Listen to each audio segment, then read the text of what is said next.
Right, hello YouTube. Welcome back to Kerbal Space Program, and welcome back to Dres. Last time, well, we landed on Dres, to put it simply. This time, we're going to try and come back again. So, first things first, this could go horribly wrong. We had the problem that we forgot to mount RCS ports where there really should be RCS ports. So it is entirely possible that this thing might not be able to dock.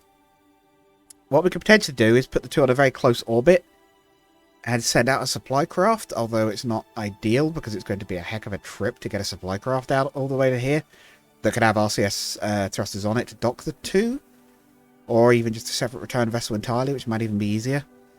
But we're going to try and dock with the return craft anyway, so let's target. Now it's orbit is a little awkward, so we're going to go ascent guidance. We're going to ascend to its lowest, which is 24, basically. I think if we do launch to plane a target, yeah, that might be better than launching to rendezvous actually, because I don't think we're going to make a rendezvous anyway. So if we do that, at least it launches us into the right orbit, I think. Don't do that. Do auto warp though.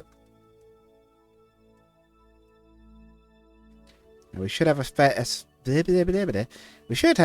bit of Delta V. We should have about 600 left, which I'm potentially realizing is not as much as I would ideally like. Oh, is it actually going to launch us? It might actually be in around the right place to meet it if it takes us up where I think it's going to. So ideally, we don't have to make too many orbital adjustments because we're really relying on the return module to do that. Part of our mission. But yes, to explain what's going on here. So, with this series, we are basically trying to send a colony out to Eeloo. In order to do that, we're gaining science by visiting other places and doing research and whatnot. This was a manned return mission to Dres, which is, I mean, you look out the window and you've seen Dres. It is not very interesting at all, but it is there. And the idea is, we have up in orbit a return craft with a docking port on the front that will dock into the side of this one, that can push the crew back to Kerbin, and then this top section can attach, has retro rockets and a parachute, and will bring them home. That is the idea, at least. That is way above where we're trying to get to. I think we quick saved. Given the low Delta V usage, I might even let it do that, because at least then the rendezvous autopilot should have an easy time of it. So we'll stick with this. This is not what I would have ideally done. I thought I said 25. Maybe it automatically readjusted. I don't know. But anyway. Yes, so that's the plan. That's what we're doing. If this doesn't work, we have 3 crew stuck out in space. Our return craft is an interesting one because we're using fusion engines. Or our first fusion engine, I should say. Which generates sort of fusion... Well, it uses fusion-generated sort of explosions, effectively, to propel us with bursts of energy. It actually like fuses material into releasing its energy. It is based on a real concept for a rocket engine. Of course, actually containing the plasma with the magnetic field enough to actually, or the material even as well, not just the plasma, enough to make it explode and not have a ton of other problems, I assume is, should we say difficult? Where the heck is rendezvous autopilot? There it is. Okay, wow, that's a fine-tuned 0.9 Delta V. Really, Mech Jeb? You sure that's even needed? Okay. This is hopefully, if it works, going to catch us up. But yes, I think these maneuvers shouldn't take much Delta V again, which is going to be required, given we do not have much to spare. These tanks are going to be almost empty by the time we redock, one imagines, especially given docking's going to be awkward, because we were meant to have 4 cross-shaped RCS thrusters here, here, here, and there, although I might have had to move aside a little bit to avoid the ladder. But even still, we were meant to have additional thrusters that we do not have. So in order to dock, we might only have control in some of the directions. I don't know that we have the right ones either, so this is going to be interesting. One other thing I meant to add, I knew there was something else I was trying to remember. Before this episode, I did do a brief stop at the lab on Minmus, as we always do, and I've transmitted another 500 science back. Additionally, we're going to check the worlds first while we're here. We performed our first spacewalk and orbited the sun. I don't remember doing that, but apparently we did. First flyby of Dres, orbited Dres, spacewalk and orbited Dres, suborbital spaceflight above Dres, landed on Dres, walked on it, and planted a flag. So we did pretty well. I think this mission's actually basically paid for itself, I think. And we've already got 1,834 science. That's before science that we're hopefully going to return. Now, at least we're going to have a fair bit of Delta V. The other problem is, I figured, at least we could maybe control the other half of the craft to perhaps make docking easier. And we can't really do that either because, as it turns out, we can't get a signal to it. I don't know what we did wrong. It could be range, it could be power. I'm genuinely not sure, but apparently we can't get a signal out to it. So the other half of the craft, the probe, is dead weight. It is, I believe, holding steady, and I believe it will hold that command until we dock with it. So it shouldn't rotate, but that's the best we've got, basically. Now, I don't know how docking is going to work with this. May have to even do it semi-manually.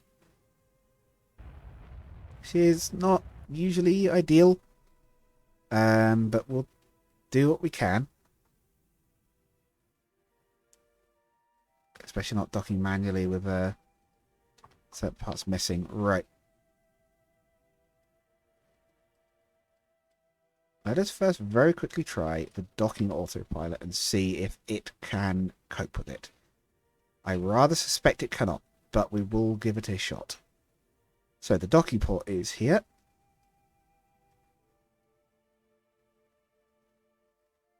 My mouse is not wanting to select it. It's always said it's a little bit janky with this game, is actually selecting docking ports at a distance. I don't know why.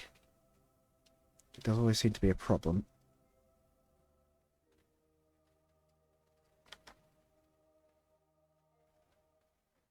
So, first things first, let's try.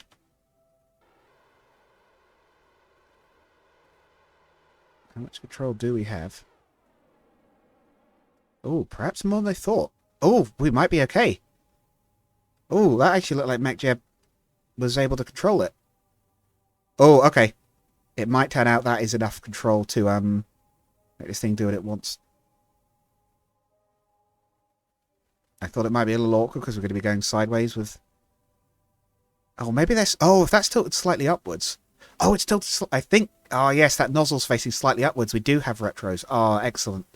Okay, I actually think this capsule might actually be cleverly built in such a way that it can maneuver in all directions. And if it can, this should be doable. Oh, that's excellent. I didn't realise that. Okay, we have caught a lucky break. One thing I will say now. The return trip, once we set off on our first manoeuvre, I will probably skip the majority of, because it will be practically the same as you guys saw on the way there. Raise altitude to 1,000 kilometers. Interplanetary transfer, fine-tune. I will unpause once we get back to Kerbin to show off what we're doing. We'll probably do I'll say ahead of time, what we'll probably do is we'll probably do a retro burn with whatever fusion fuel is left. Or at least a good chunk of what's left, way before we hit Kerbin. Maybe even circularize first. We'll see how much fuel we've got. But again, I'll unpause once we're back to Kerbin, basically, because I think you're not going to be too worried about the same fairly lengthy maneuvers we had to do in the last episode. And then we get to take a look at the labs and see what sort of thing we might want for the next one.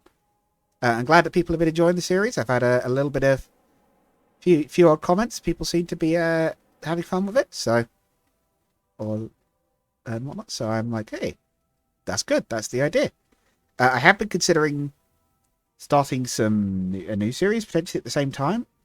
I've been considering Stormworks, which I still don't think I've covered properly on the channel. I figured that could be fun. Maybe play the career mode. But we'll see on that one. Yes, I think we're going to dock okay. Excellent. That's made that a heck of a lot easier.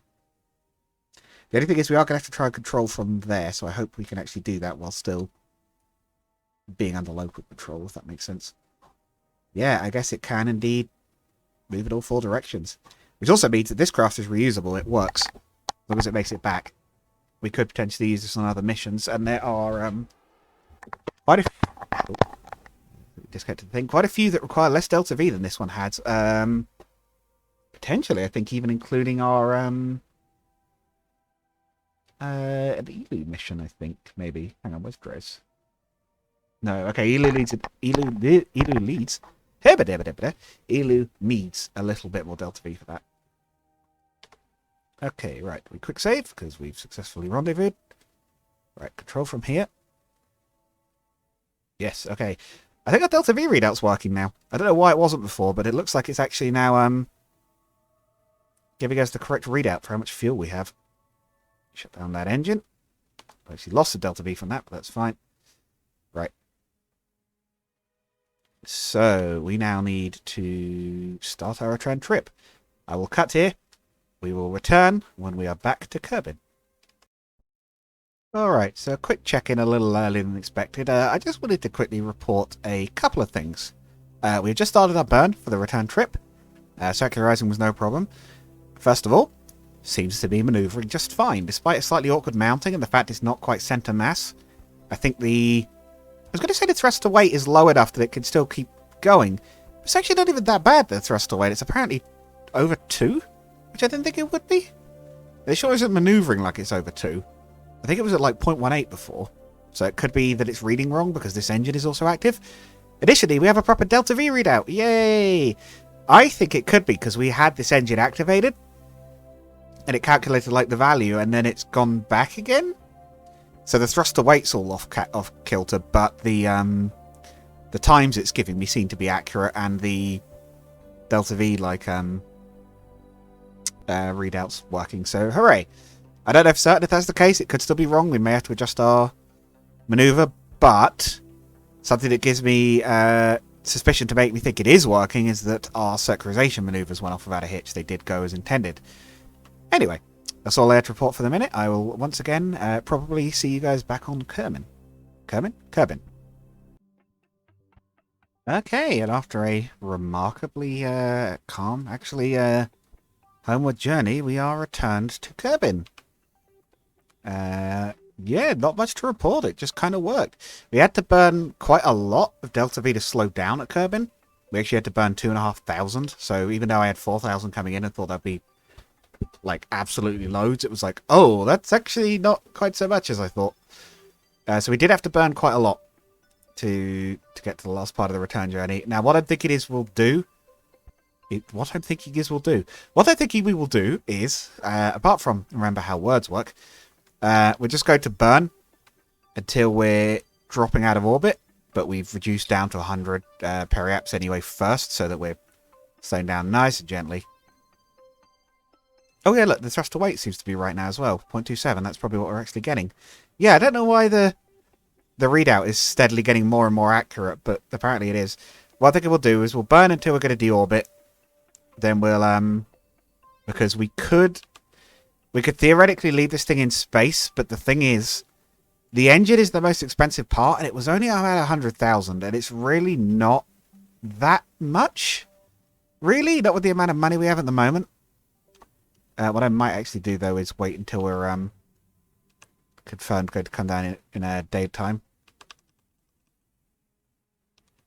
But yeah, considering the engine was really not that much, if it was a really expensive craft, I would be very tempted to build the engine a little bit more robustly and just leave it in orbit. I also found out the reason we don't have a signal is because I think our transmitter was pointed at the wrong thing. It was pointed at mission control, not the beacon.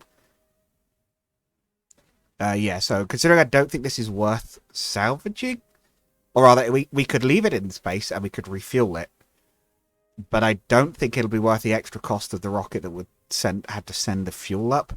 Especially given we'll probably have more powerful engines quite soon. We might even be able to... Quite a lot of science. By the time we bring this back, we may well be able to afford something even better, effectively. So yeah, I think what we'll do is we'll deorbit this. But we will consider that a successful test of the fusion engine. Especially considering we were not running it flat out. There were potential upgrades we could have run, namely running it on the helium as well, I think it is. I think it's split helium-3 and liquid deuterium to get even better performance out of it at the expense of extra costs. So this could have got even further. So, yeah, good performance. We've had plenty of fuel to come home with fuel to spare. We are going to the orbit at the moment, so that's probably good, but we'll basically just time warp and let it burn the lot. We can leave it on fizz warp times 4, even while we're burning. But yeah, so radiators were plenty enough. Solar panels worked. Transmitter probably would have been fine if we'd set it up right. In fact, I think it was, because I believe I did reconnect it as soon as we had these guys connected to it again. Yeah, just an all-round success, which I'm very happy with. Of course, there is one more bit left to test, and it is my favourite bit, and that is the retro rockets, which we shall be testing on re-entry. But we have a little bit of a quick burn to go to drop us out of orbit.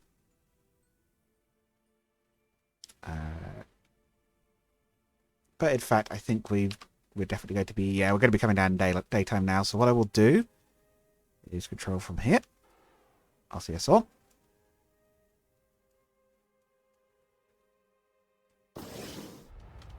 Oop, whoa. Turn the craft into a jackhammer by accident.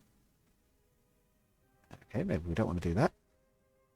I am quite impressed by how much power that seemed to have. I suppose we are not technically carrying very much fuel at all at this point. And we weren't carrying that much to begin with. Right, yeah, it's starting to lag a little bit. So, it is time to...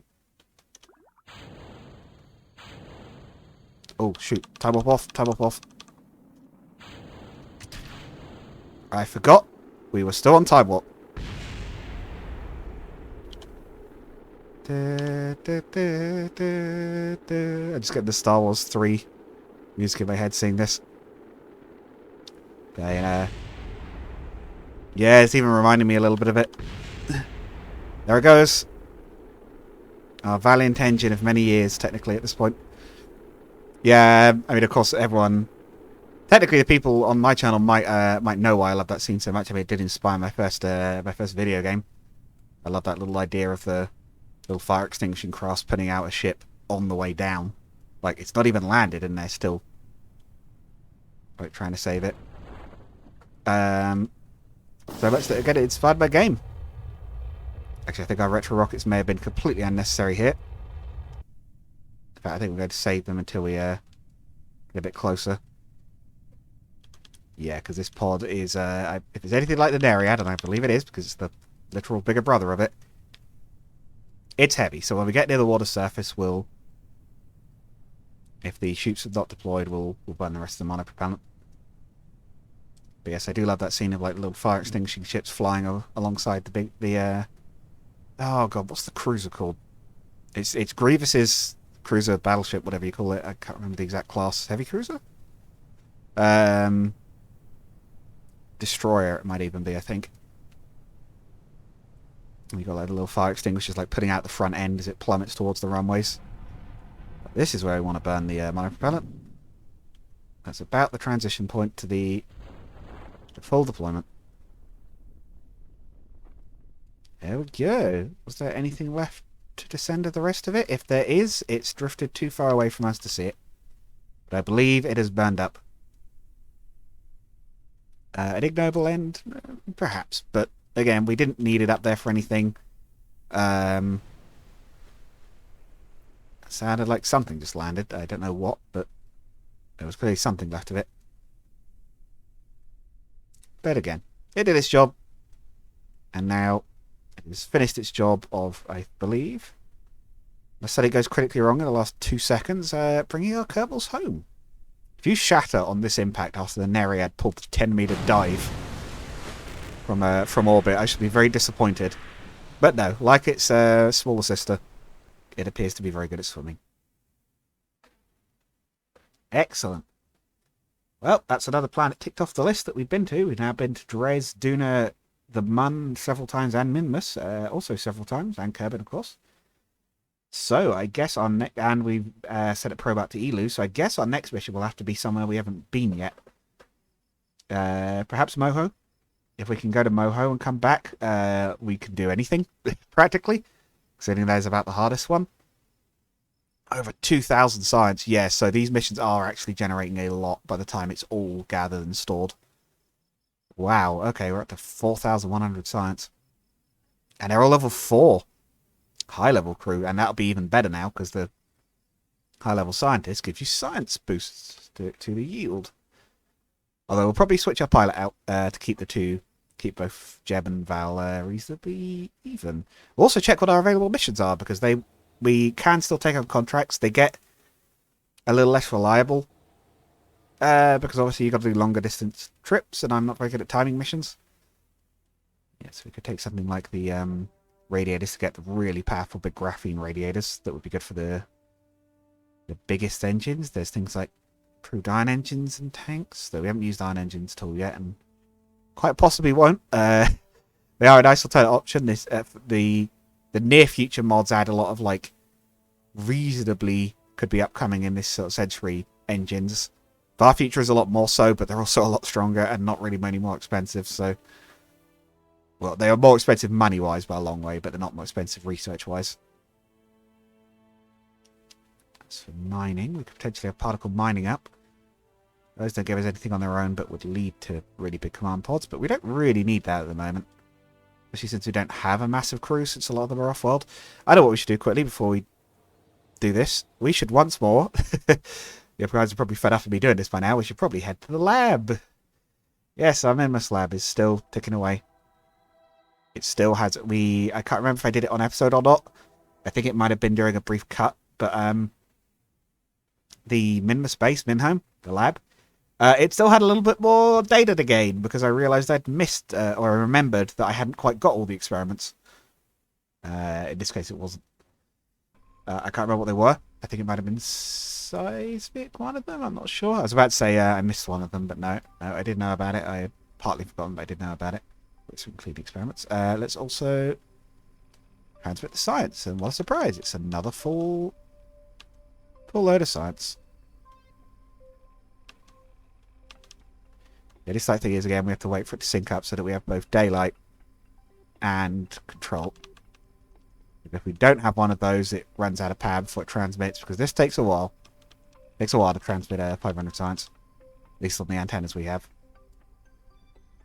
Which is, I guess, this little thing. Yeah, no wonder. Wow, really? That's all I gave it? Is that the best we had at the time? It's probably our best Omni. I think it is still our best Omni. You can set combinable antennas on ScanSat. I guess we didn't do that, but...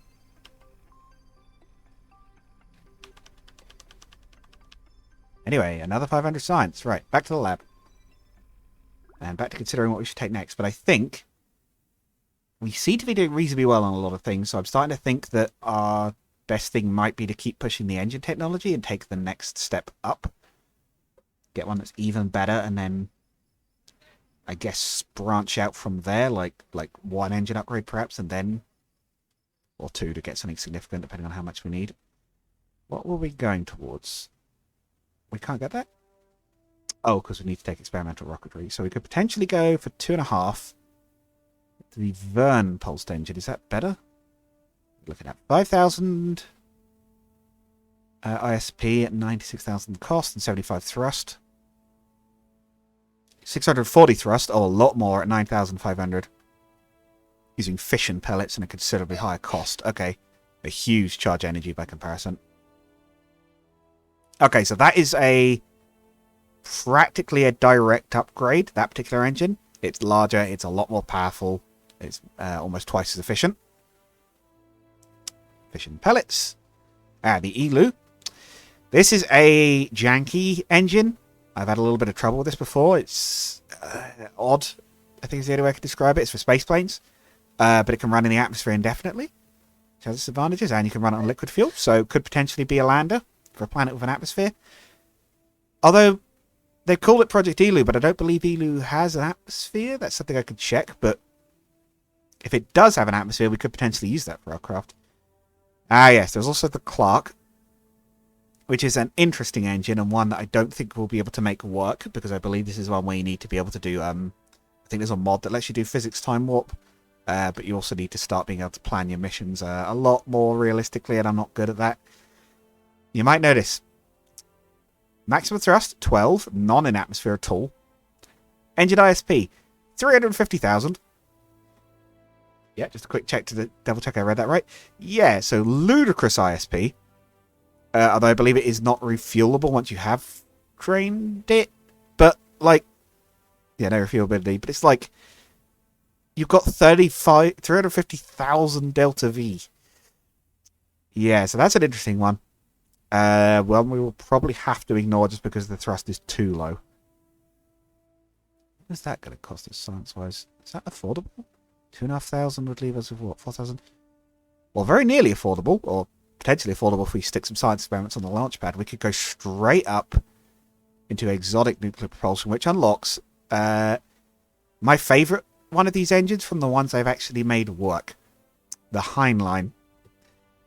Or the Heinlein? I don't know. This is an interesting engine because, yeah, so 3,850 Delta V, slightly worse than what we had. But look at the thrust, 18,000. Yeah, and it even works pretty well in atmosphere. Yeah, and even the efficiency is really good. Yeah, and it drains nuclear salt water, which is this stuff. It's very expensive. It's not a cheap fuel. Not completely prohibitively so, but one where you have to be careful with it. But yeah, you get enormous power and efficiency out of these. At the slight expense of the big, very hot. So that could be an option. We could push straight to that, or we could push to fission. Advanced fusion. Oh, fusion even. Although we might need fusion power, I think, to actually take that. If I believe we will. But that would later give us the, well, fusion reactor. Which gives you 20,000 output. I don't know what that is in EC per second, but I believe it might well be 20,000. At the expense of not very much. Does it say what it needs? It's activated with jumps automatically adjusts the ship needs, but requires a trickle of fuel to stay on. Use deuterium or... Ah, okay. There's also the Discovery Tokamak engine, which is a, I believe, an improved fusion engine that you can, yeah, you can run. Yeah, you can actually wait. Is that just a? Oh, it's like a fuel injection mode. It's got a nitros. You can inject. Yeah, you can double the thrust at the expense of a bit of efficiency. Not dreadful amount of efficiency, but it is a notable amount. Oh. Okay, that's... Oh, and it's also a fusion reactor. Cool. And bigger fusion fuel tanks, which they will be getting expensive. That is an option we could do. And it is pretty cool. I don't know if it's the one we'll go for. Go to check these. I believe these are just reactors mostly. Oh, there's another fusion reactor. Must be a smaller one. These don't give us anything, but potentially lead to antimatter engines down the line. We do have warp as the end game. There are warp cores. I have not used these before, but they will be a potential option. Which I guess would be ideal for the colony. There's also the warp gates. They are ideal for the colony, but you notice 10,000. There's also some more conventional but extremely powerful futuristic engines. Yeah, so that's an option we could go down. So what I'm thinking... We could also potentially take these to improve our nuclear reactors. Many options available here. Because that would allow us to reprocess uranium for easy power generation. Mind you, the engines don't really... Most of these engines don't really use power because they generate their own, or they're using some process that doesn't really matter. Like, they only really need the power once when they start. So do we push up to the... Do we push up to the Verne and then go from there, I guess? Okay, I think we do that. So take experimental rocketry, which gives us a big liquid hydrogen engine, a bigger liquid hydrogen engine, a liquid methane engine. Nice. I do like my liquid methane. The Manatee, which is a big liquid fuel engine, conventional liquid fuel. Oh, sorry, 35. Oh, newtons, not efficiency. I was going to say, Jesus Christ. That's good thrust, though. And the Cougar. which is also pretty good, actually. Oh, yeah, 2,150 thrust and 345 efficiency for a conventional engine. That's good. Okay, we take that. I'm going to take experimental nuclear propulsion. Yeah, we're just short of what we need to get this, and I think we'll leave it for now. We'll run our next mission with the Vern. Probably. Now, we do have a bunch of money. What do we spend it on? We could potentially take the Passard Scoop, which I believe would start to allow us to refuel in flight, but it would have to depend on where we go. We'd have to go somewhere where we knew we could refuel at the other end.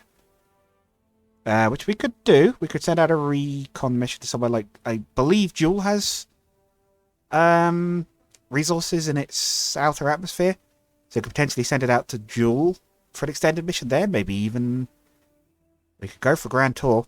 I've never even attempted a Grand Tour mission before. We could go for it on the grounds of using a craft that can refuel itself. And we build a self-refueling lander that's capable of landing on any of the 5 planets. I think if you can land on the heaviest one, you can land on any of them, so... man, that would be a big one. We could take tourists too. I'm sure we have had like a 6 million, whatever the Kerbal money is, like tourist contract to take tourists out on a Grand Tour mission. That's ambitious. Let's take a look. That will be a multi-part episode. If that is indeed what we go with. That will definitely be more than one part. There's absolutely no chance to get that done in one go. Grand Tour of Joule expires in 29 years. I'm pretty sure we could do it in that time. That was just one tourist? I thought it would be more than one as well. It's just one tourist to go all the way around Joule. Let's suppose that one happens to be... no, okay. I think we go for it. It's a huge mission. It's pushing way beyond what I've done before, a Grand Tour, but if we could potentially, and it does rely a little bit on being able to refuel at Joule, but I believe we can. If we can refuel there, we can, or if we just bring enough fuel to also do the maneuvers around Joule. Alright, we try it. I think we try this. This might require some additional research into how people do Grand Tours. But yeah, I think we take that so we can get the Passard and we can refuel. Atmospheric ram scoop. Ah, so we can do it in the atmosphere as well. Okay. Yeah, then there's the reglyph. And we're going to build a big old Joule ship, or at least design it. It might even have to go up in multiple parts. That's nearly all of our science, but man, I'm looking forward to this now. This was not something I was originally thinking we'd do, but what we will probably want potentially is better power generation or storage, maybe? Yeah, I think I'd be tempted to take this because we might need... no, radiators. Can we afford radiators? No. Okay, yeah, power generation. Take newer solar power because I think we're going to need those at some point. Ah, that would also be tempting. I might run the lab off recording one more time between episodes, and it might have to be 2 because we're slightly out, but you get the idea. To get habitation as well, because... no, it'll only be 1 because we're already on 100, yeah. To get habitation as well, because I'm going to build... this is going to be a proper prototype colony ship. I think this is the fairest way to put it. This will be a proper, like, miniature attempt at doing a really, really big mission for us programs. So, hopefully you're all looking forward to that. I am now, definitely. And I will see you all again next time, where we'll begin design of our Joule Grand Tour ship. I'm looking forward to it. Now, as I always say, though, at the end of these episodes, just quickly before we finish, I do make games, as well as playing them. If you want to support the channel, all the little like, comment, subscribe stuff's good, but if you really want to help, check out the games I've made. There's links in the description. You might like them. There's 2 of them. But yes, until next time, bye-bye.